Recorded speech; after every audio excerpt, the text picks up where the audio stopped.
Cette forte mobilisation d'aujourd'hui en faveur d'une région sans MGF démontre que le mouvement qui a été initié dans les années 80 ne s'est jamais essoufflé. Ce sont les paroles de la première dame, Mme Khadra Mahmoud Haïd, le 6 février 2014, à l'occasion de la journée internationale La tolérance zéro contre les mutilations génitales féminines.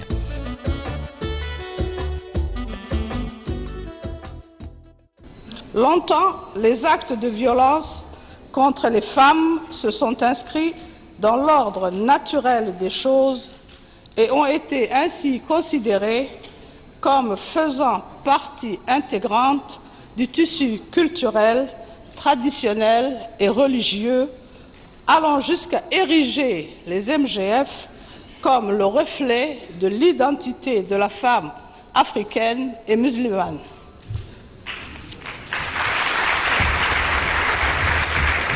Aujourd'hui, il est heureux de le constater, cette vision désuète et impartiale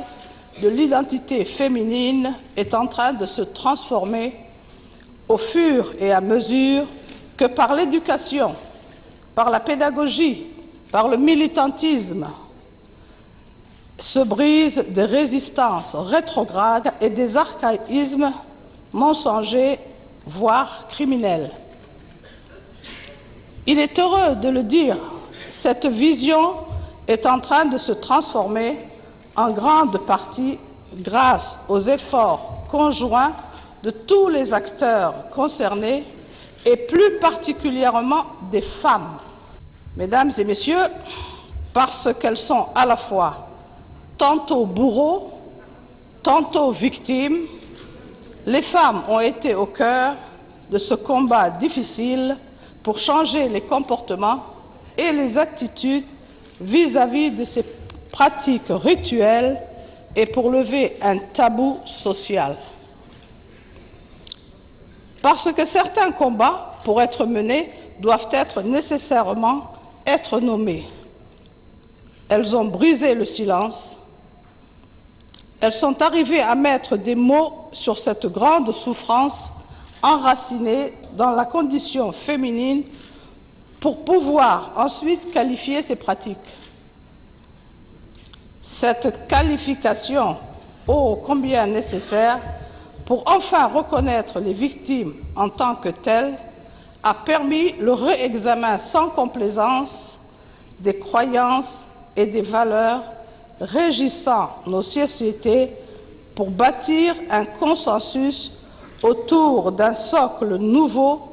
redéfinissant le statut et l'identité de la femme actuelle.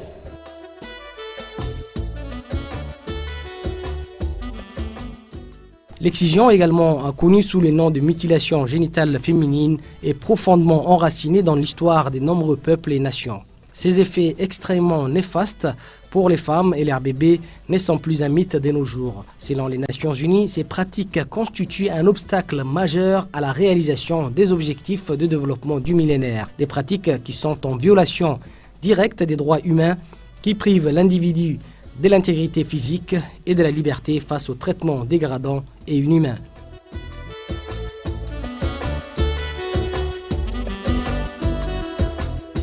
Dans notre pays, les mutilations génitales féminines et l'exclusion sont responsables des grandes souffrances. Elles constituent une atteinte à l'intégrité physique et psychologique de nos filles. Elles sont réprimées en tant que telles par la loi djiboutienne. Tout être humain a droit au respect de sa vie et à l'intégrité physique et morale de sa personne. Nul ne peut être privé de ses droits. Par ailleurs, aucune religion, encore moins l'islam, n'impose les mutilations sexuelles féminines ni l'exclusion. Les origines relèvent de coutumes préexistantes aux religions. C'est la raison pour laquelle je vous exhorte à cesser les pratiques traditionnelles néfastes que sont les MGF et toute forme d'exclusion. Il y va de la santé de nos filles et de nos sœurs. Disons stop et tolérance zéro au MGF et à toute forme d'exclusion.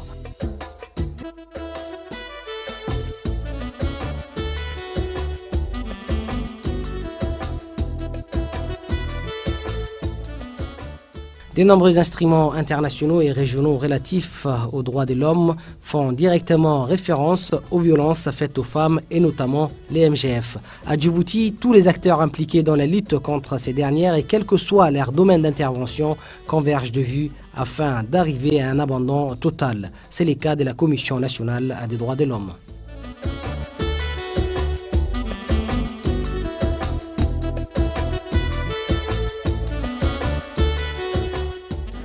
En effet, la République de Djibouti, sur le plan juridique, a signé plusieurs conventions internationales relatives aux violences fondées sur le genre et comment lutter contre ces violences. Les mutilations génitales féminines étant une pratique traditionnelle néfaste, fait partie des violences fondées sur le genre.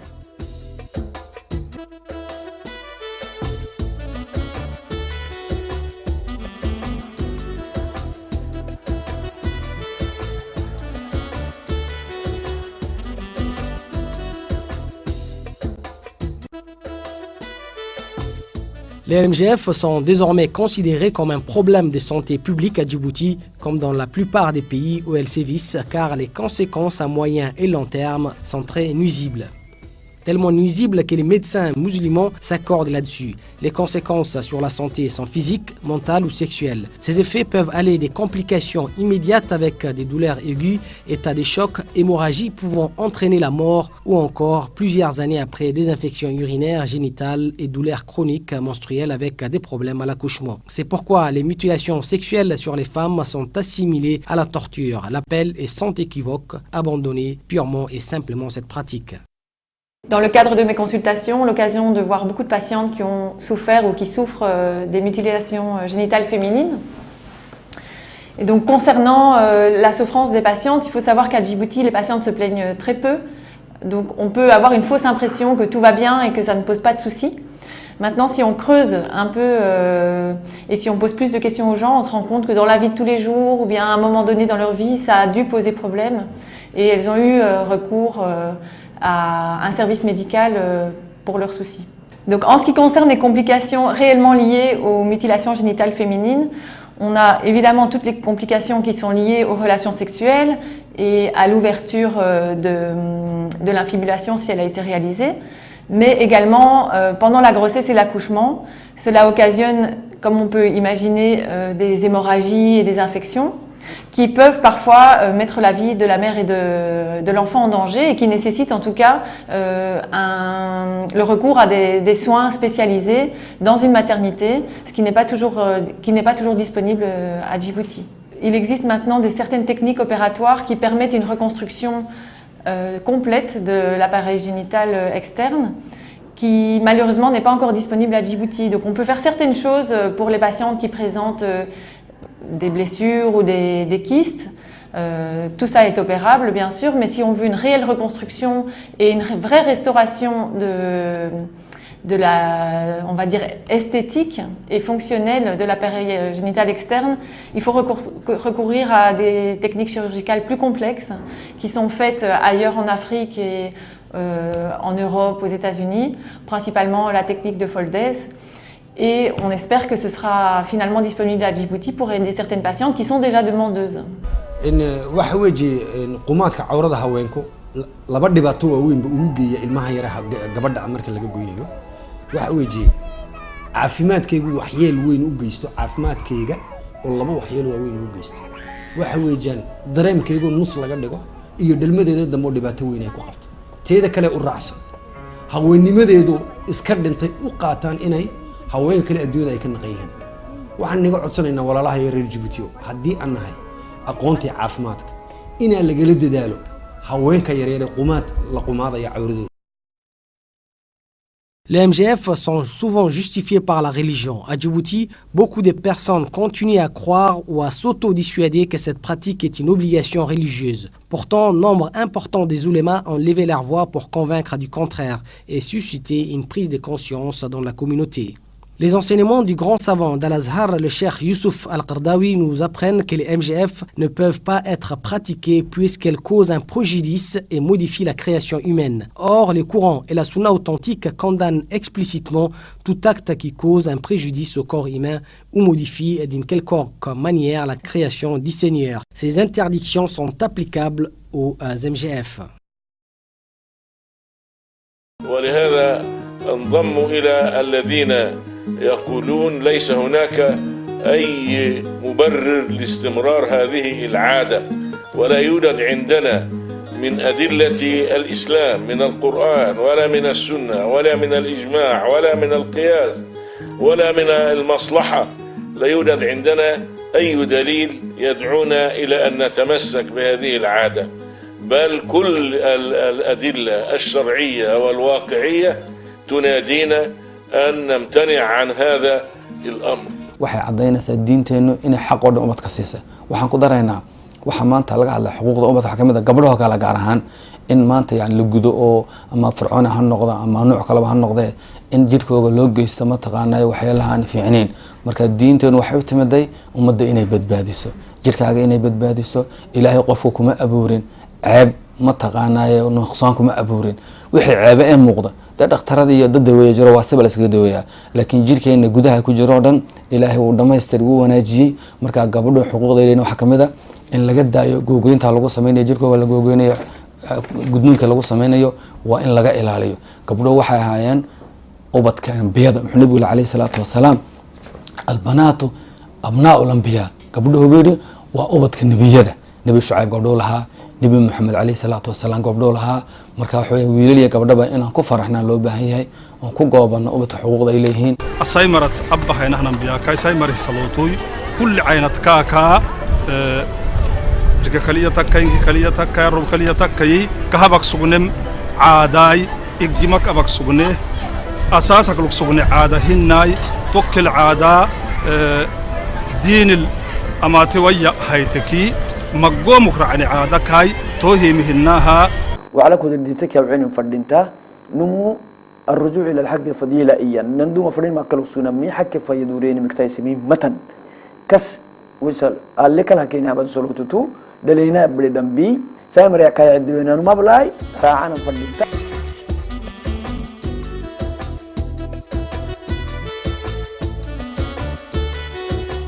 À Djibouti, l'excision est interdite par la révision du code pénal entrée en vigueur en 1995. L'article 333 du code pénal prévoit également pour les personnes reconnues coupables de ces pratiques une peine d'emprisonnement de 5 ans et une amende d'1 million de francs Djibouti. Cet important arsenal juridique a été mis en place pour relever les défis avec la pénalisation des MGF. Les récentes réformes des dispositions du code pénal encouragent les personnes ayant eu connaissance d'un projet d'excision ou d'une excision étaient tenues d'alerter les autorités judiciaires sous peine des sanctions pénales. C'est pourquoi le ministre de la Justice, Ali Farah Assouri, a précisé lors de la conférence régionale Tolérance Zéro que les MGF étaient à la fois un problème de droits de l'homme et un fait délictuel puni par la loi. Il ne nous a pas été possible d'appliquer cet important arsenal juridique, sans doute à cause d'une société qui n'était pas entièrement prête à protéger contre la barbarie, une de ses couches les plus vulnérables.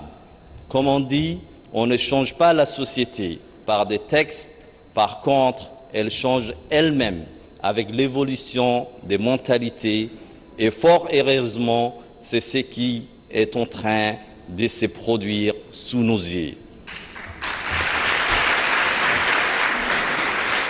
Donc, nous n'avons plus d'excuses pour ne pas appliquer la loi et ainsi protéger efficacement nos fillettes de cette souffrance à vie. Je m'assurerai que l'appareil judiciaire, dans son ensemble, puisse se mettre au travail pour détecter, poursuivre et, les cas échéants, condamner ceux qui s'associent à cette pratique dans notre âge. Je m'assurerai également que les honorables citoyens qui portent à notre connaissance des cas de MGF soient protégés. Je m'assurerai aussi que les justiciables dont les filles sont victimes de MGF soient assistés et soutenus face aux auteurs, complices et instigateurs.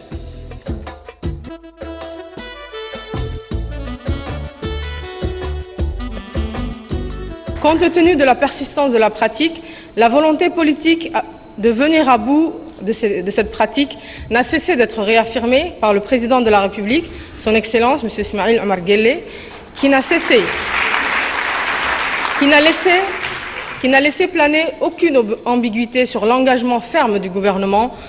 sur le sujet en déclarant solennellement, lors de la Journée internationale de la femme le 8 mars 2004, et je cite, « Je tiens à préciser que nous ne voulons plus ni celle pratiquée par les Afars, ni par les Arabes, ni par les Somalis, ni d'aucune autre forme de MGF. On ne peut modifier ce que Dieu a créé, mais on ne peut parfaire ce qu'il est déjà. » Fin de citation.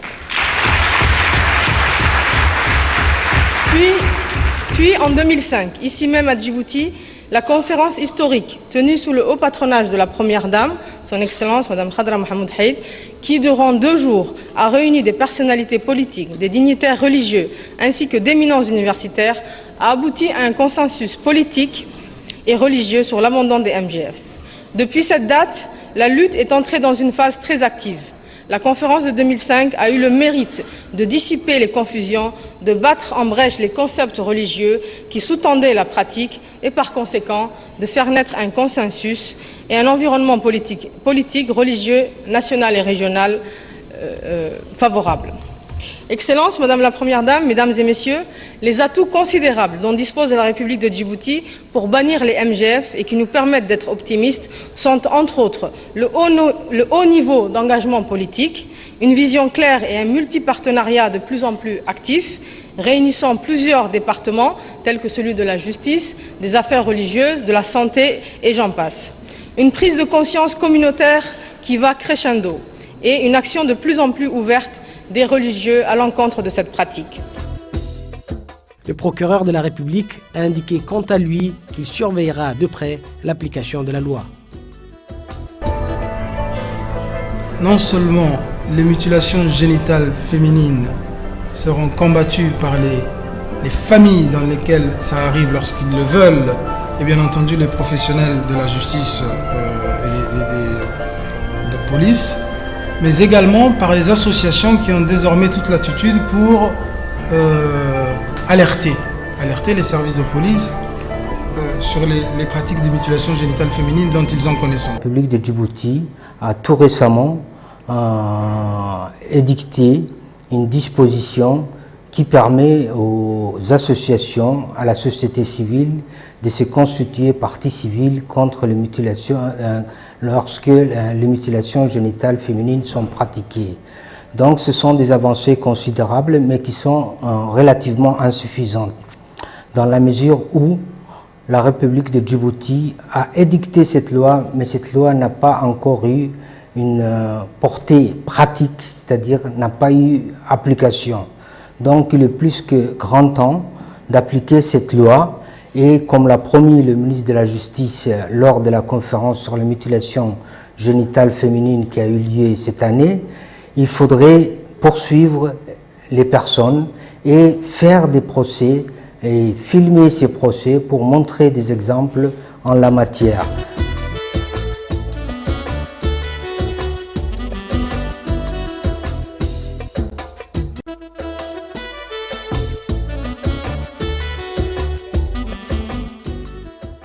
La mobilisation pour un abandon total des MGF, même celle qualifiée d'Essuna, continue sur l'ensemble du pays.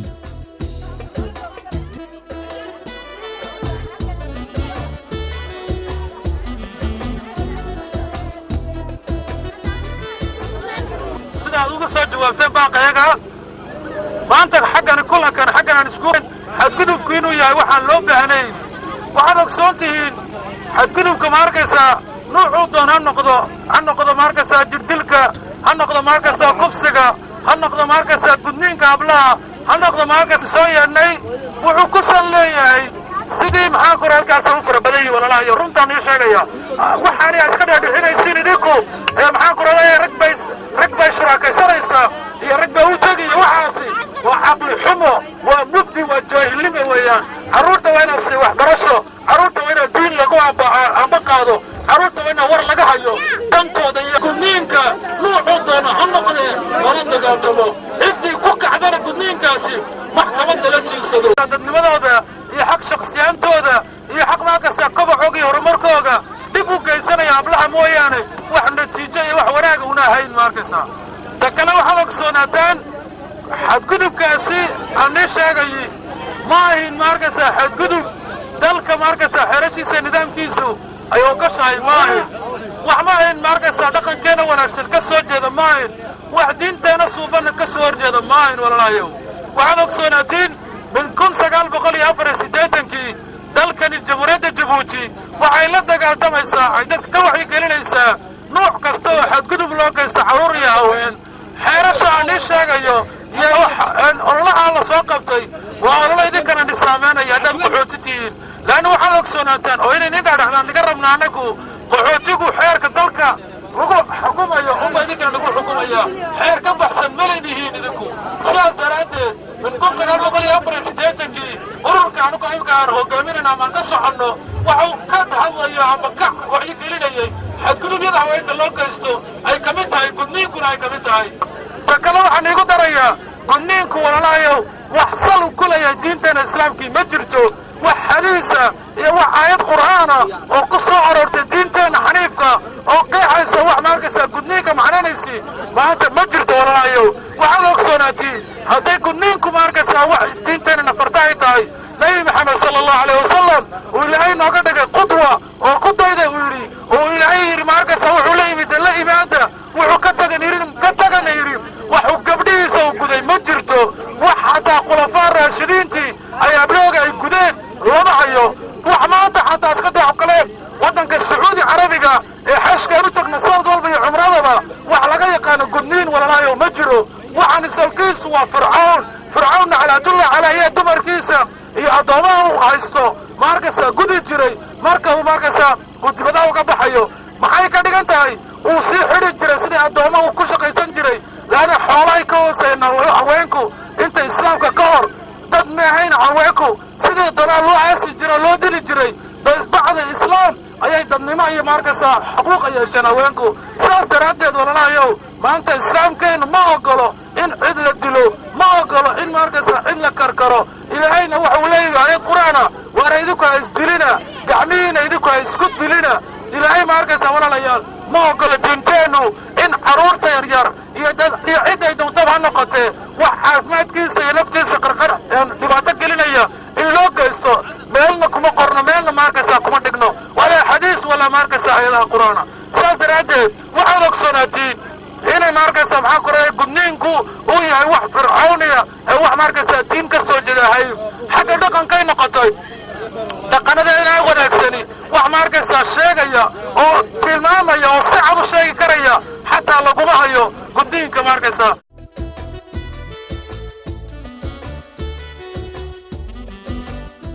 Gouvernement, ONG, société civile, mais un seul mot d'ordre, en finir avec cette pratique d'un autre âge.